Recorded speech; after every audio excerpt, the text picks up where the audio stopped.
How do you practice faith? How do you practice it on a daily basis? The first thing in the morning, this is what I encourage you to do. Say, I believe 3 times, each time with more conviction. I believe. I believe. I believe. Do you feel the power? It starts to infill you with a belief, with a knowingness of your connection to God.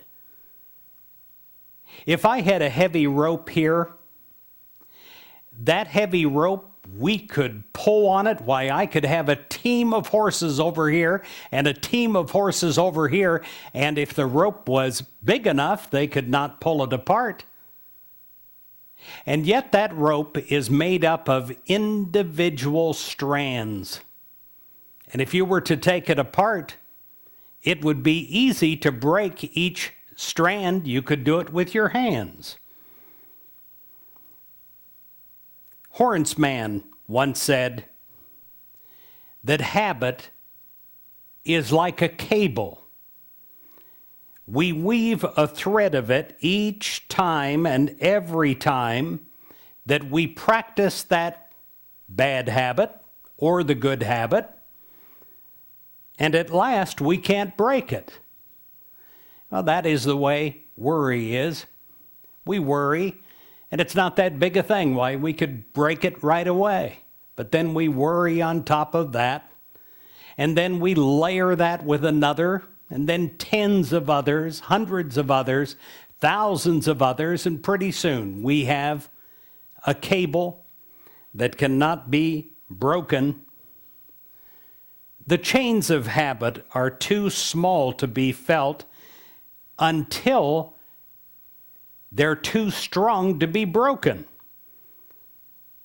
When you have a habit of faith that you practice on a daily basis from the first minute that you open up your eyes in the morning, when you have a habit of faith instead of worry, then you have a new faith rope.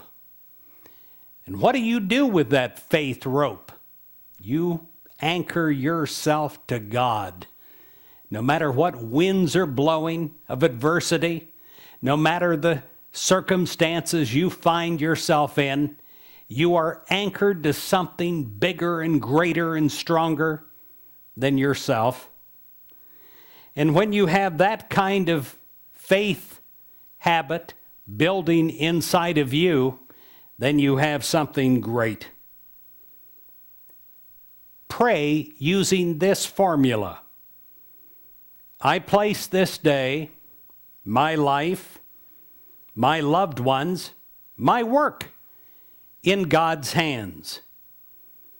There is no harm in God's hands, only good. Whatever happens, whatever results, if I am in God's hands, God will make it good.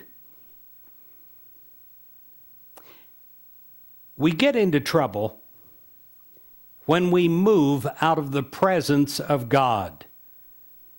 If God is not in your life, you moved because God didn't.